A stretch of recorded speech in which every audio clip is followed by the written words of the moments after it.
آج ہم رو رہے ہیں، پہلے تو یہ ہماری ٹیکسٹائل ملیں یوں ہوا کرتی تھی، پہلے تو اتنا کاروبار ہوا کرتا تھا، کیوں ہو گیا؟ فلاں نے یہ کیا ہے، فلاں ہوگا اس میں اس کا حصہ، لیکن میرا بھی بند کمرے میں بیٹھ کے کسی کو دھوکہ دینا، یہ دھوکہ بھی اس معاشرے کی بربادی میں حصہ ڈال رہا ہے۔ اگرچہ میں بند کمرے میں بیٹھ کے کر رہا ہوں، میں جو گھر میں اپنے اولاد کے ساتھ بدسلوکی کر رہا ہوں، نہ سمجھیے میں نے فقط اس کے ساتھ بدسلوکی کی ہے، یہ معاشرے میں نکلے گا، یہ بیٹی یہ بیٹا، پھر یہ کسی اور کے ساتھ یہ کرے گا، رفتہ رفتہ اس کا اثر ہوگا اور نتیجے میں ہم سارے اس عذاب کی لپیٹ میں آ جائیں گے۔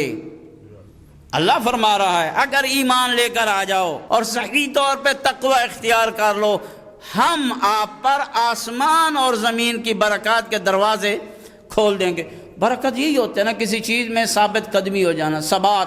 ہم دعا جہاں یہ منگواتے ہیں، اور معصومین علیہ السلام سے یہ مروی بھی ہے کہ جہاں آپ دعا منگواتے ہو رزق کی فراوانی کے لیے، وہاں یہ بھی دعا منگوایا کرو کہ یا اللہ میرے رزق میں وسعت کے ساتھ ساتھ برکت بھی پیدا فرما۔ برکت فراوانی سے ایک الگ شے ہے، بس اوقات تھوڑی چیز ہوتی ہے لیکن اس میں اللہ برکت پیدا کر دیتا ہے، اور یہی ہمارا پہلے حال ہوا کرتا تھا جب ہم اچھے لوگ ہوا کرتے، ہمارے آبا و اجداد جب نیک ہوا کرتے تھے۔ تو پہلا جو اللہ رب العزت نے قرآن مجید میں اس آیت میں ہمیں بیان فرمایا وہ یہ ہے کہ انسان اگر بے ایمان ہے اور انسان اگر بے خوف ہے اللہ کے عذاب سے، بالکل اللہ کے سامنے نبرد آزما ہو گیا، پھر اللہ کی برکات کی توقع نہ کرے۔ ولیکن اللہ فرما رہا میں یہ چاہ رہا تھا ان لوگوں سے کہ کاروبار میں آپ لوگ تقوی اختیار کرو، کاروبار میں ڈنڈی نہ مارو، کاروبار میں جھوٹ نہ بولو، تجارت وہ کرو جو اللہ چاہتا ہے۔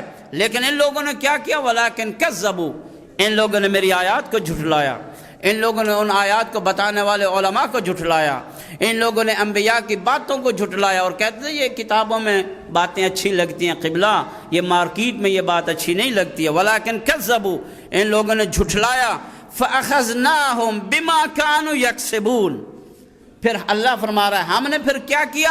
پھر ان کی کارتوتوں کی وجہ سے، ان کے کارناموں کی وجہ سے ہم نے پھر ان کو پکڑ لیا، پھر ان پہ ایسا حاکم مسلط کر دیا جو بے رحم ہے، پھر ان کے ساری تجارت اور بزنس جو ہے وہ ہم نے جو ہے وہ بالکل نیچے لے کر آ گئے، ایسے ایسے اسباب بنتے گئے، پھر ان کی ہر چیز جو ہے وہ کیا ہے اس میں ویلیو ختم ہوتی گئی۔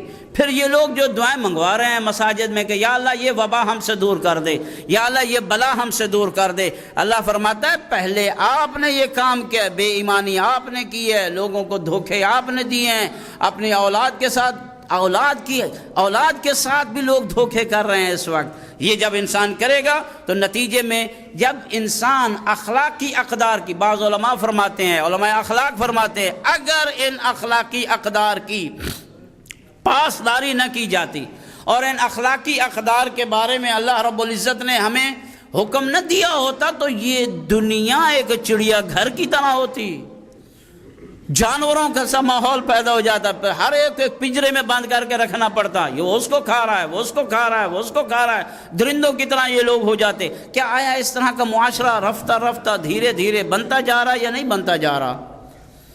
کیوں یہ اس طرف ہم چلتے جا رہے ہیں؟ اور پھر ایسے ایسے لوگوں سے ایسے ایسے افعال سرزد ہوتے ہیں اور ہم سوچ رہے ہوتے ہیں کہ ایک زوجہ نے اپنے شوہر کو قتل کروا دیا، ایک باپ نے اپنے باپ کو قتل کروا دیا، توبہ توبہ استغفار، یہ کیسے ہو گیا؟ یہ اس غذائے حرام کا نتیجہ ہے۔ ہو سکتا ہے کہیں جا کے اس مقتول کی عدم تربیت کا نتیجہ ہو کہ اس نے تربیت میں کوتاہی کی ہو، آج وہ بھی بھگت رہا ہے۔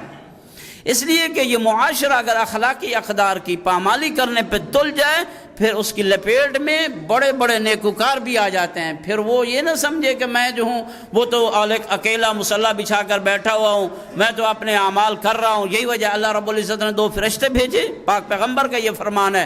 حضرت رسول اکرم صلی اللہ علیہ وآلہ وسلم ارشاد فرماتے ہیں اللہ نے 2 فرشتے بھیجے، ایک قریہ والوں کو الٹا پلٹا کے ان پہ عذاب نازل فرمائیں۔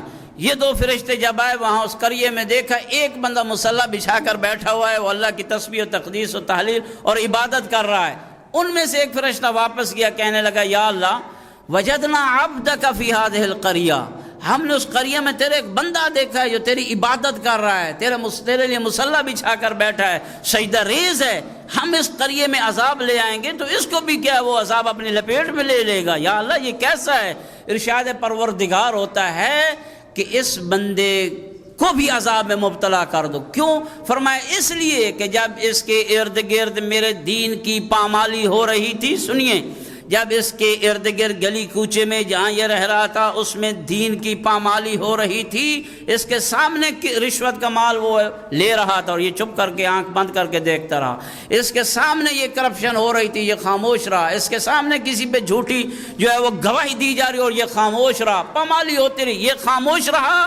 اللہ فرماتا ہے میرے فرشتوں، میں سے اتنا نہیں چاہتا تھا کہ یہ امر بالمعروف کرتا، نہی عن المنکر کرتا. کم از کم، توجہ فرمایا، کم از کم اتنا تو کرتا کہ میرے غضب کے لیے اپنے ماتھے پر تیور تو لے آتا. جیسے یہ بدکار دیکھتا اپنے ماتھے کے تیور تو بدل دیتا، تاکہ وہ ان کو پتہ تو چلتا کہ اس کو ہم سے جو ناراضگی ہے وہ ہماری دین کی پامالی کی وجہ سے ہے. تو انسان جب اخلاقی اقدار کی پاسبانی نہیں کرتا ہے، چاہے وہ انفرادی زندگی میں بھی کر رہا ہو، اس کا اثر آٹومیٹکلی معاشرے پر پڑتا ہے، اور معاشرہ جو ہے وہ رفتہ رفتہ ایک جنگل کے قانون کی طرح وہ بن جاتا ہے. وہاں پھر کسی قسم کا قانون نہیں.